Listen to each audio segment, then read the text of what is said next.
Pesan untuk pemerintahan Prabowo ke depan, sebelum kita tutup ya Bang. Prabowo itu kan punya target pertumbuhan ekonomi 8% di 3 tahun pertama.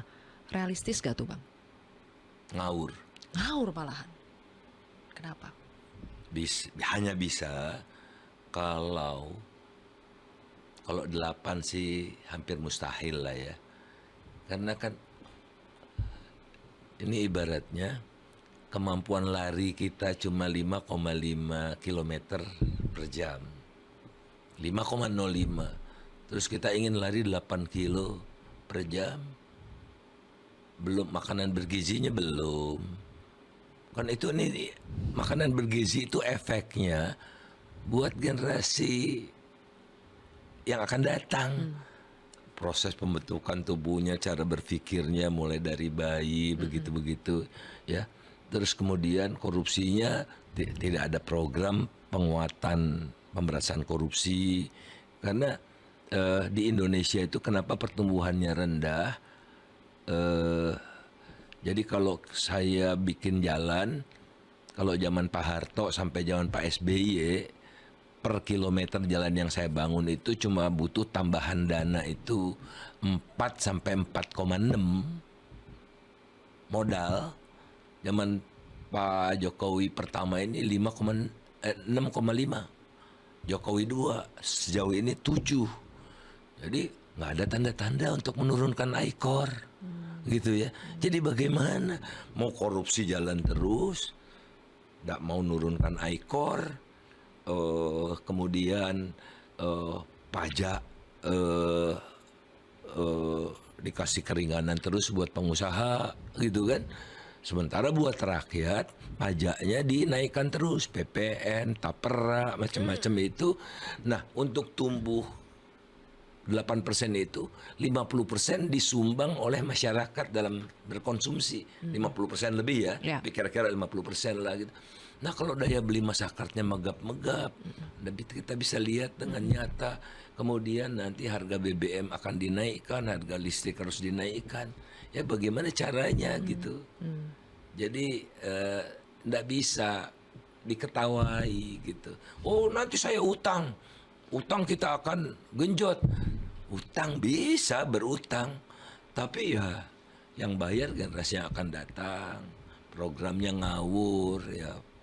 Tidak ada utang bisa membuat satu negara itu maju karena bertopang pada utang. Tuh nggak ada utang tuh sepertinya sementara, dan kemampuan satu negara keberhasilan satu negara itu kalau makin lama utangnya makin, porsinya makin berkurang. Kalau ini porsinya mau ditambah gitu. Sekarang sudah mencerminkan tidak mau kerja keras.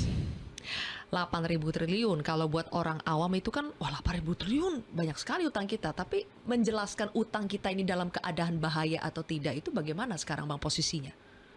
8,4 kuadriliun ya. Kuadriliun jadi nolnya ada berapa? 9, 12, 15 ya. Ngitungin udah maghrib nih selesai Makanya hitung. kuadriliun jadi. Itu belum semua sebetulnya. Jadi pemerintah kan punya utang juga kepada pensiunan. Untuk membayar seperti saya, tiap bulan dibayari pensiunnya. Kemudian ada juga pemerintah berutang kepada para pihak, termasuk pada BUMN. Pertamina jangan naikkan Pertalite dulu ya.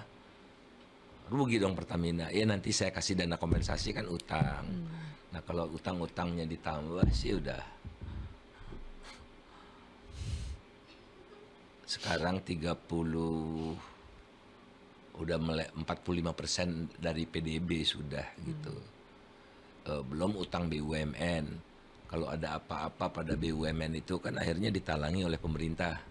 Jadi misalnya proyek ugal-ugalan kereta cepat itu kan membuat para BUMN yang menjadi konsorsium di Indonesia ini kan merugi kan. Kalau 5 tahun berturut-turut merugi kan dia bisa bangkrut. Akhirnya kan diambil alih oleh negara. Nah, risiko-risiko seperti itu besar. Nah, tapi akan bahaya. Kenapa? Karena appetite berutang itu makin menggila. Surat utang yang harus dikeluarkan, kita utang yang jatuh tempo itu kan harus dibayar tuh dengan utang baru lagi gitu. Nah, utang baru lagi itu tahun depan itu bisa 1.500 triliun paling tidak 1.500 triliun surat utang baru harus dikeluarkan atau utang baru harus dikeluarkan. Nah, ada enggak yang mau beli? Ada enggak? Kalau ada tapi bunganya tinggi, bebannya akan menjadi lebih berat kan. 20% dari pengeluaran pemerintah pusat itu untuk bayar bunga. Jadi pos pengeluaran pemerintah pusat terbesar itu bayar bunga. Kedua, belanja barang. Ketiga, belanja pegawai. Keempat, baru belanja modal. Kelima, baru belanja sosial. Nah, jadi artinya jatah buat rakyat makin lama makin kecil. Karena jatah untuk rakyat bisa ditunda, bayar bunga tidak bisa ditunda. Ya. Ya. Nah, itulah udah mencekik artinya kan. Berarti ini selain memang beban buat kita ya Bang sebagai rakyat biasa, Buat Anda, tidak buat saya. Karena saya utang yang generasi saya lakukan itu yang bayar generasi yang akan datang. Kan saya sudah sunset. ya. Anak muda tuh biasanya Bang bilangnya gaji nggak seberapa, beban utang ini yang banyak. Beban utang pribadi dia, beban utang keluarga dia, beban utang negara pula dia yang kan utangnya 30 tahun, 20 tahun, Double 10 sandwich, tahun. kejepit kita. Tadi aku mau bilang Bang, berarti ini beban yang mencekik juga buat Menteri Keuangan yang baru dong, untuk menjaga betul-betul ini dia sebagai jangkar untuk bisa menjaga anggaran kita supaya tidak bocor kemana-mana gitu ya.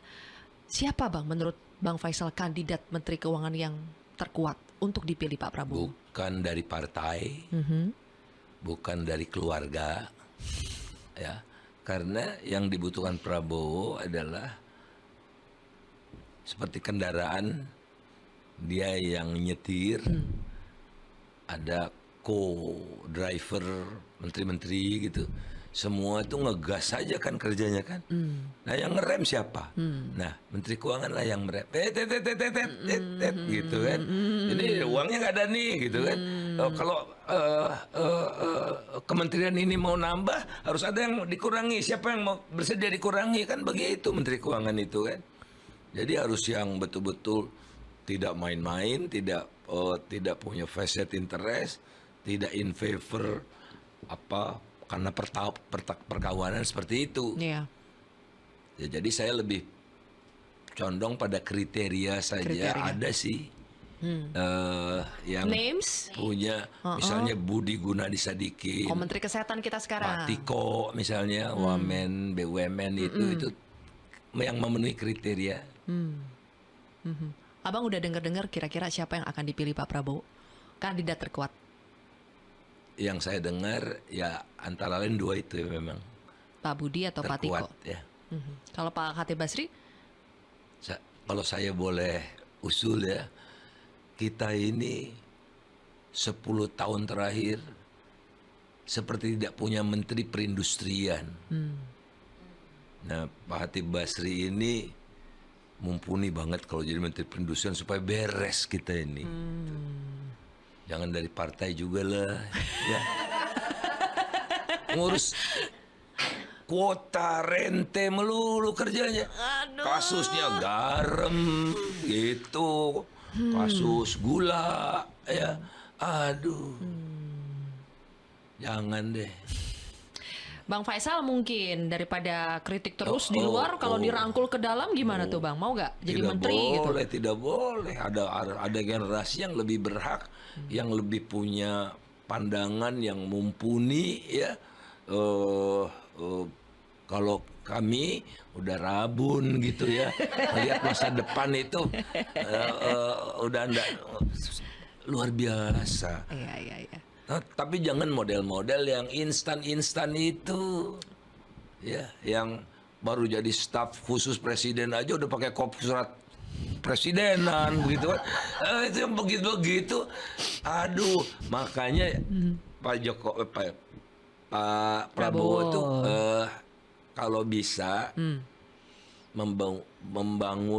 membangun satu itu pusat talenta nasional biar nggak salah milih terus gitu.